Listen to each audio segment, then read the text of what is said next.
Let's go. Let's roll.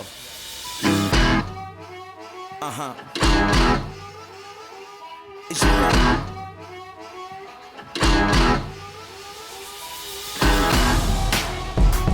I'm about to take you there.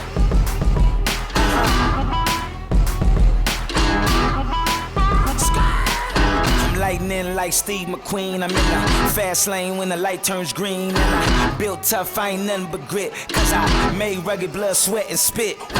Yeah, like a horse I fly. Better push yourself in for a bumpy ride. I like to play hard, but I work harder. And I weather the storm cause I'm built stronger. I was born to run. I was built to last. I was made for speed. Cause I was born fast. Born to run. Born to ride. All right, guys, we got a treat for you. First of all, Jeff, it has been a great time camping with you. I think it's day 5. It's been, yeah. We're going to go our day 6. It is. We're going to go our separate ways here in just a little bit. Jeff's going to head back home. Dolly and I are going to go find somewhere else to camp. We'll do a little solo camping tonight, and Jeff's got some good ideas on where we could head out. But before we pack everything up, I wanted to take the opportunity to let Jeff tell you about himself a little bit, because he's one of the most interesting guys that I've ever met out in the overlanding world. And I'm just not putting a feather in your cap. I truly am sincere about that. The mic is yours. So the name of this guy's Gruncle, for a great uncle, because my sister and Blair have a couple of grandkids. So great uncle Gruncle. And so it's a 1951 Willys Overlander, basically a sedan delivery. And then it is sitting on a 1976 Suburban chassis, which is a K25, so that's 3/4 ton. It's powered by a Chevy 350. Just put in a brand new 700 R4 and a twin stick 205. So pretty heavy duty for the body and everything. But just kind of my first dirt with this guy. But I've been around since, of course, like most everybody, that, you know, my grandmother and mother and father loved camping. So we spent a lot of time on the dirt. And so wanted to bring this out to American Adventurist. And then Daniel says, hey, let's go camp some more. And I said, 100%, we're right next to Kofa. So here we are. Pretty much built everything on it. I did everything exclusively by myself because we're a little bit out away from town. So built the rack for a rooftop tent, and then found some lights from Will, and then it's kind of been this hodgepodge of collecting things from people. So far, so good. I'm really happy with everything. It's got a lot of new components and a lot of rebuilt components and a lot of old components. And when he says he did everything himself, he did everything. I mean, how many times have you had the body off of the chassis? Body came off and on 5 times, and so the Suburban chassis was 129 inches long, and I had to take 26.5 inches off of it. So I cut the frame in a Z fashion so it overlapped, gusseted it, fish plated it. So brought the frame back together. I had to move the whole engine, transmission, and transfer case back 6 inches so I didn't disturb the front of the grill, which I thought was just iconic on these things. Right. And this was a factory 4-wheel drive that I got, you know, with a frozen F-head engine, 4-cylinder. And these ones are the rarer of them, the 4-wheel drive, sedan delivery, no windows. And then they also made them in a 2-wheel drive for random cruising around and bringing stuff out to people. So it's got powered by the Chevy 350, small block Chevy, of course. It's got the 700 R4 in there. This is a Dana 44 with locking hubs. This chassis came with factory full-time 4-wheel drive. And so we put on the locking hubs and made the mirror brackets and stuff because I had to kick them out past this. This thing has no straight lines. There's a curvature everywhere. The rack I made for a rooftop tent if it comes to it. Same with these Max Trax racks. They had to be kicked out, which had to make me go to the mirror brought out a little bit with these guys here. Got a table that sits on these guys that's fully adjustable for cooking pancakes. This is for solar. This is a 12 volt into my second battery, which is right here, charging off of some solar panels.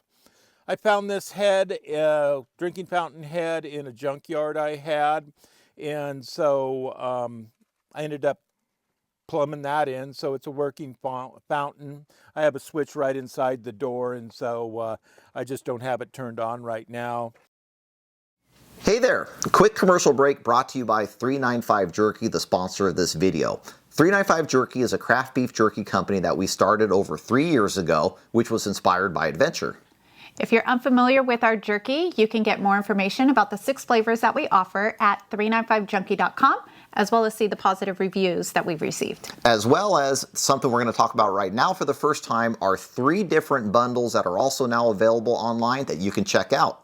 The first bundle is called the Adventure Starter Pack. That includes all 6 flavors in 3-ounce size bags, plus a 395 Junkie patch and sticker with free shipping for $50. Or you can go with the Custom Explorer Pack, which is 4 of the 5-ounce bags, and you can choose which 4 flavors you would like. Also, you get the free sticker, the free patch, the free shipping for $50 as well. The last bundle for our ultimate enthusiast is the Big Adventure Pack. That includes 4 10-ounce size bags, a patch, a sticker, free shipping for just $90. But guys, you have to use the coupon code ADVENTURE at checkout in order to get this deal, as well as the free stickers and patches. And there's only limited supplies available. So get on the website right now and go check it out. Yes, hurry, don't wait. Now let's hit the trail. Let's go.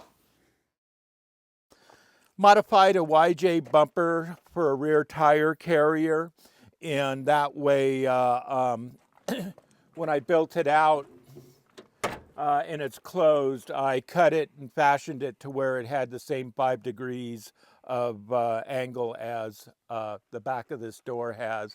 Put in a couple of regular, just little cheap lights and some basically flashing lights and stuff for the trailer. This guy, I put a little stay that I made for that. And then a great addition was that rear view mirror, and that really helps a lot. And so I can see out the back of this thing and still having it full. And again, this is the first, with Daniel, this is the first real dirt trip and such that we have. These are my gas keys, magnetics. So then I ended up, well, I've got a 40-gallon tank, which is an extra back in '76. So 40 gallons there, 4 more gallons. Right now I'm getting around 10 or 11, but we'll figure that out at the end of this trip. And then a couple gallons of water. And this is a GM 14 volt in the rear. It's a gov lock, so it's kind of like a posi. And then had to modify the gas intake. And then again, basically, you know, made the mirror brackets and stuff. I got these lights a little later in the project, so I had to refashion and made a light bar for them. Ultimately, we'll move to some better lights and stuff. And the front side, this is an 8200. This is a Bellevue Warren. It's the precursor to the wonderful 8724. I made the whole front bumper because I wanted it inside of the entry here. These angles here are the reverse of those angles there. So I made pretty much everything. I modified this winch bracket because nobody made one for this old winch. The motor on this was by Herm the Overdrive. He rebuilt me a motor. And then I just put on this, Jonathan, I put that on Instagram, and that is a Cristobal Monkey. It's a paperweight. So I drilled out the bottom and bolted that on there. And so I love pintle hitches, and I carry a 30-foot Factor 55 rope. The engine, like I say, this is a brand new engine. I had a junkyard. I traded 25 engines, and a guy named Mark at Wayne's Engines built this for me. Same with the transmission, is brand new. And so I did, you know, pretty much everything in this. Everybody likes my spark plug checker right here, just to put a coil wire on that. This is a starting button I wired in And so you can come in here and hit the button, and if you're working on it by yourself, but it's carbureted, it'll go fuel injection. I have a brand new system for that. And so that's it. I put in Anderson plugs, front and rear corner, both batteries. There's the house battery, or engine battery, I should say, is in back of the door. And then there's a house battery in the far corner. So it has dual Anderson plugs and a main shut off, and so I could bring both batteries together, or separate them, or turn them off. And so that's that. Put in a new steering box. So like I have a single seat, and because my dog would be on that side normally messing up the window, but built out the gauges, put all the gauges in, tack. Again, this was all 51 technology, just put in a rear view camera and put in the B&M shifter. This is a twin stick, so it can go front wheel drive or rear, or of course 4-wheel drive. And so got all sorts of accessory ports and stuff. Got an inside winch controller right here that's wired in. And then I have meters for both batteries here. And speedometer is spot on, amazingly. And so insulated, fully insulated, top, bottom. I'm building out up above the top here. This will be built out into a control point. I'll have my rugged radio sitting up there and a bunch of other switching stations. But I just got this rear view mirror right before I came on this trip, which is, I think, part of the Stinger Products group. And I'm able to load my whole back up and then have a beautiful one vision mirror, I guess you'd say, because looking out through the twin posts and that 35 back there where my towel is, there's just no visibility. So with this, it's just so gorgeous. It was really, as they say, a game changer for safety. So it's pretty wild, but still got a little bit more to go on it. But overall, I mean, this is everything is working good. I'm really happy after quite a while.